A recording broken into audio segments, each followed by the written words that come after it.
everybody? It's Dr. Rick dropping in on you. I hope everybody is doing okay.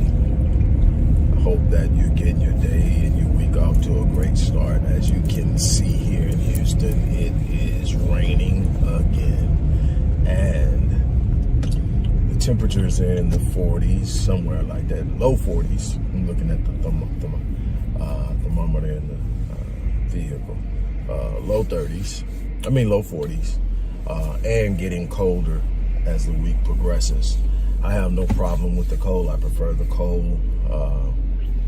Still kind of dreary, but I'm still breathing, so I'm still feeling good about what lies ahead. You know what I say, if you're still breathing, you're still in the fight.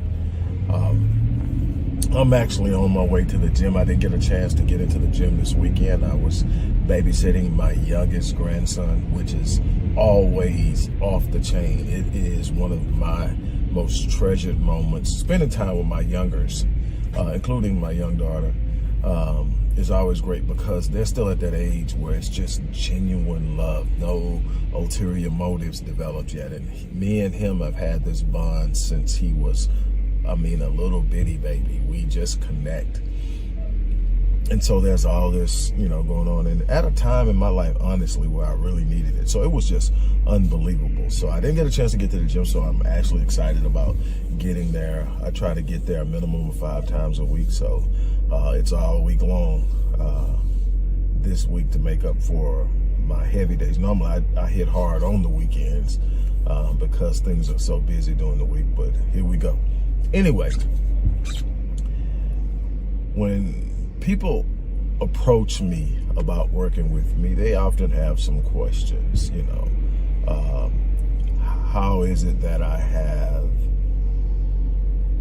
programs that go anywhere from 12 weeks to 52 weeks, and then there's this rapid change breakthrough session, which is roughly about 30 to 45 minutes. And how can something that short be that effective? And what's the big deal on the long-term programs? Because for the average person, spending $14,000 to work with someone for a year is, a significant investment. For some, it's an impossible ask. For others, it's just in whole nother stratosphere, and I understand that. That particular price point is based off of the value, and it's immense value. It's worth far more than that, and ultimately, depending on how we grow out in the next month to 90 days, we could look at some things that change. It's just that valuable. And the first reason it's valuable is because of the amount of time and energy and effort I put into it, and the time, energy, and effort I invested into being the person capable of helping people change their lives. This isn't something I took a certification course for. This isn't something that I sit up and say, okay, I'm going to invest 4 years. This is 30 plus years of learning human behavior, developing certain skill sets, mastering certain disciplines like neuro-linguistic programming, neuro-associative conditioning, embodied cognition, mastering certain principles of philosophy and beyond with,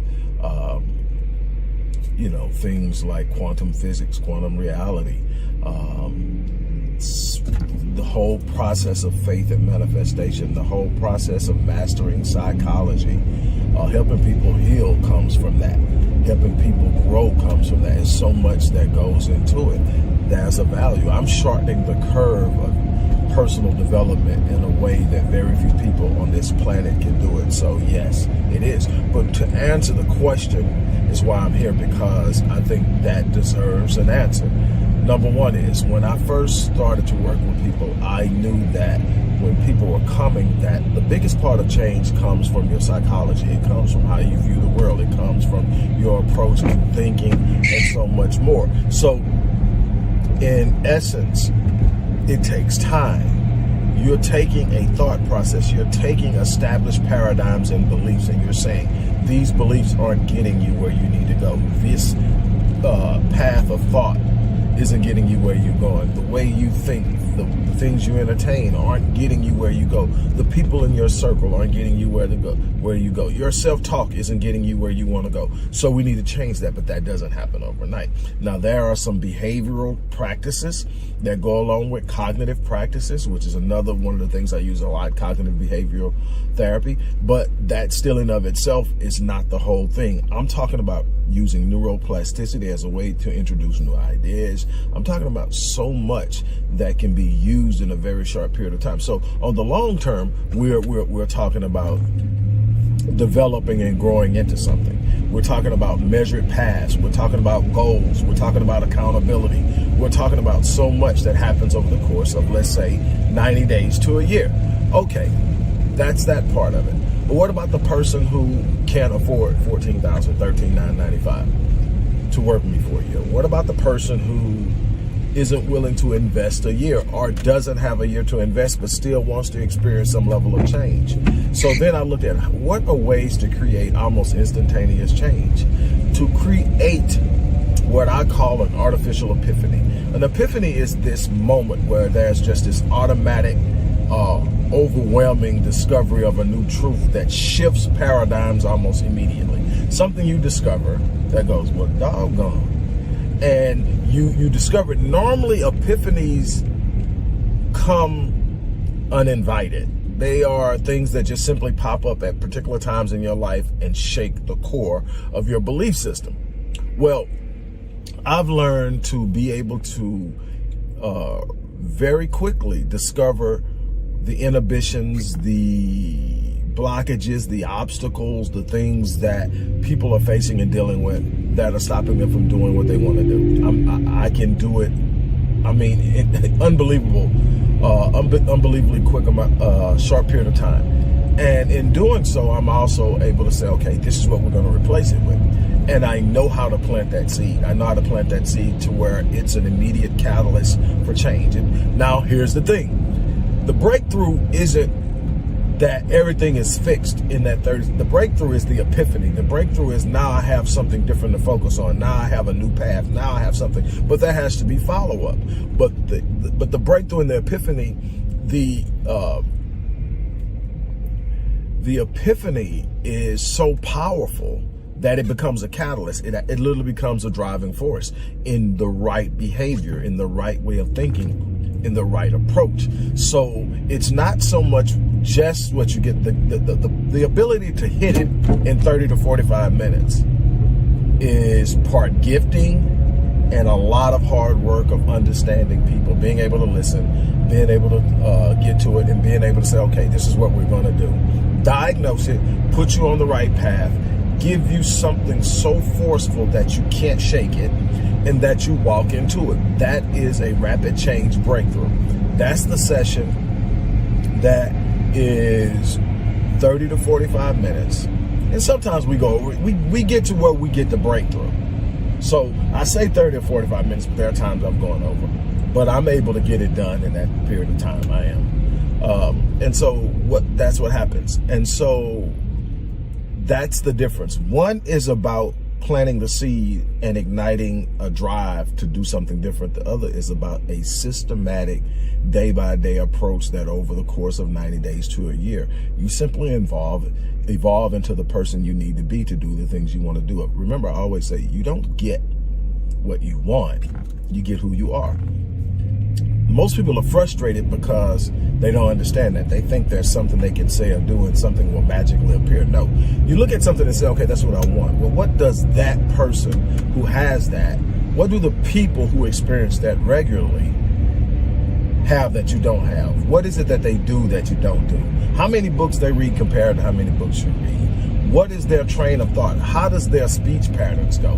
What does their self-talk look like? All of these things are things that you got to manage when you're evolving to someone different. You can't think the same. You can't talk the same. You can't refer the same. You can't focus the same because the things you focus on are being literally filtered through your reticular activating system and it's being amplified. If you focus on the negative, you're teaching yourself to seek out the negative. You're teaching yourself to attract the negative. You're teaching yourself to pursue the negative without ever even realizing it. You can't focus on the situation, because if you become situational in your thinking, you will identify with your situation and your circumstances. Then what do? You must become projective in your ideology, or in your ideas and your thoughts. In other words, I'm not pursuing what I see in front of me. I'm not pursuing what I've experienced. I'm pursuing what I desire. So that may be something you never experienced before. That may be something that you don't have a past reference in. The beautiful thing is God designed this beautiful thing called our mind to be incapable of distinguishing what is being imagined versus what is actually happening. Why is that? So that you can literally create things in your life that have never existed.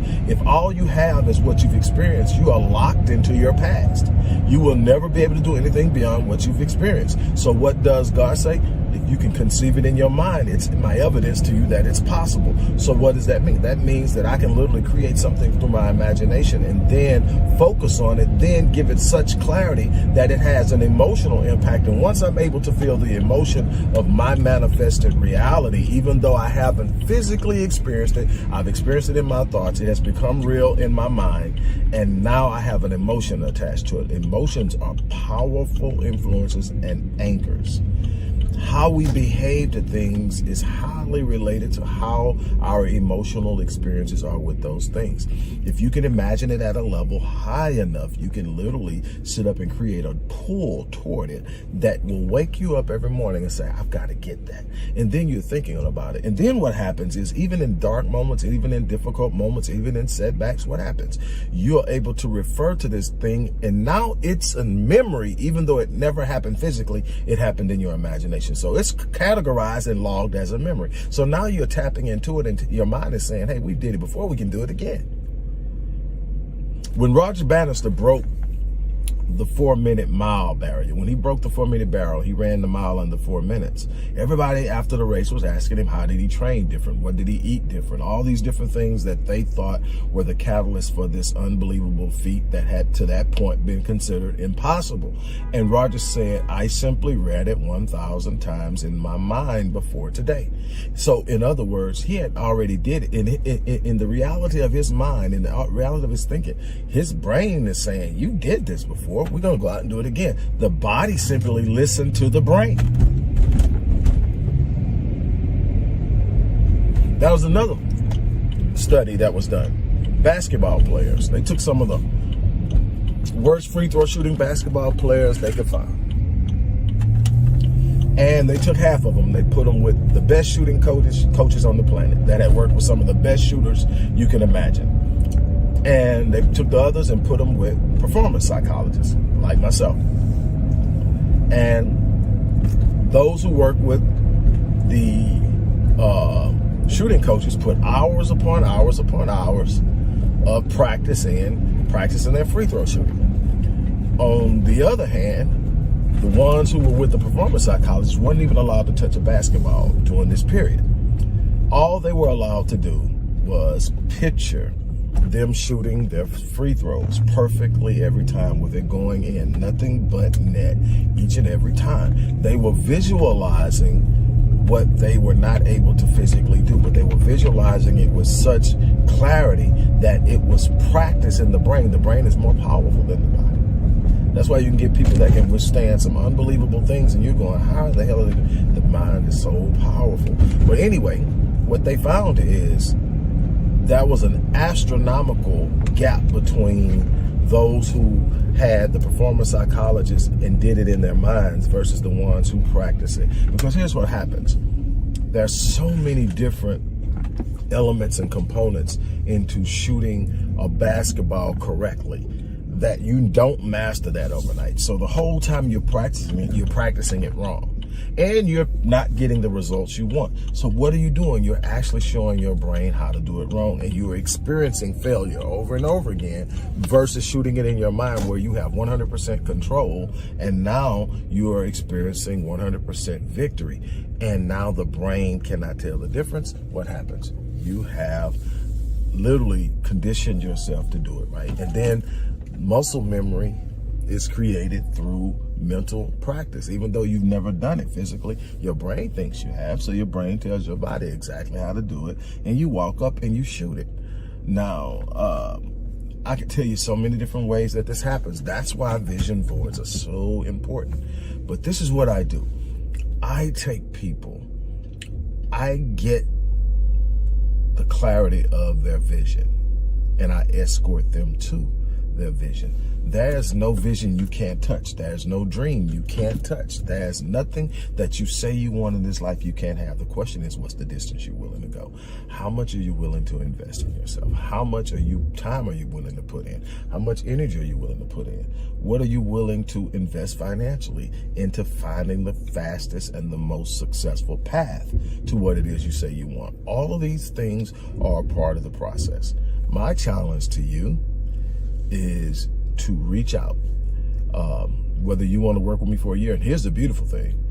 From now until Christmas, a few days away, I'm looking for 10 people. So either the first 10 people or until Christmas that want to work with me for a year. You're not going to pay anywhere close to the $14,000. Matter of fact, you're going to pay the price for the bronze package, which is only 12 weeks. So that's less than $3,000, but you're going to get me for an entire year. And in some instances, a little bit longer because I finished the job. That's why I have a 99.9% success rate. And if you actually count people who actually experienced measurable progress, I have 100%. The reason I say the 99.9, the literally one person who didn't finish, so they didn't reach their goals, but they definitely improved. So that's that. But anyway, so you can get 52 weeks for the price of 12, or for those of you who are saying that's still a little steep for me, or I don't have a year to really get, I just need something to really shake me and set me in the right path. You're looking for the rapid change. Again, there's no substitute for the work over the long term. They're not the same, but it's better than not having a direction and a path and an impetus to understand and the clarity. And if you want that, I have had immense success with my breakthrough sessions, and now I am offering 2 breakthrough sessions for less than half the price of one. One breakthrough session is $450. Right now, I am offering 2 sessions for $175. You cannot beat the value in that. Trust me. I'm just sitting up thinking about some of the encounters I have with my clients. I mean, I have encounters with people I've been working with for, a substantial amount of time. And yet still, every time we're on, they're going like, wow, this was so cool. It's like our first encounter. Why? Because there's levels I'm taking you to. And there's so much that I've invested in being who I am to help that you can spend a year with me and you still haven't scratched my surface. I want to give it I want everybody to experience life at the level of their design. So again, here's an opportunity. You can come in with me and work with me for a year, preferably the thing to do, or you can do the rapid change thing. And what I have found is that a large percentage of the people who do the rapid change thing ends up working with me long term anyway, because it's like, okay, yeah, if this is what I get in short term, I definitely want the long term. And you can make your decisions and do it how you want. I'm going to make sure it works for you, but you have to make sure you're there for yourself. On that note, look, I'm at the gym. I got to get out of here, get it in. I still have more things to get done after I leave here. But on that note, I'm out of here. You guys, as I always say, I live my life on full so that when I leave this place, I die on E. And I'm trying to get as many people as possible to take on that philosophy. Don't leave untapped potential in this world. I tell people all the time, I don't think that most people are afraid of dying. I think most people are afraid of dying not having lived. And that's the one thing I can say. I don't fear death at all. Why? Because I've lived. Now, I'm not welcoming, death early, but I'm not afraid of it because I live. But the people that I see that have this regret in their eyes towards to the end when they know because of terminal illness or whatever that their time is coming, the ones who have lived have a sense of contentment. The ones who know that they haven't tapped their potential, that they haven't done what they were sent here to do, have this fear in their eyes, this terror almost. I've watched it as I've been called to the bedsides of people who are transitioning, you know, as a therapist and as a member of the clergy at one point. What I can tell you is God gave you something, and at some point you're going to have to answer for what you did with what you were given. What will your answer be? On that note, I'm out of here. Thanks for hanging in.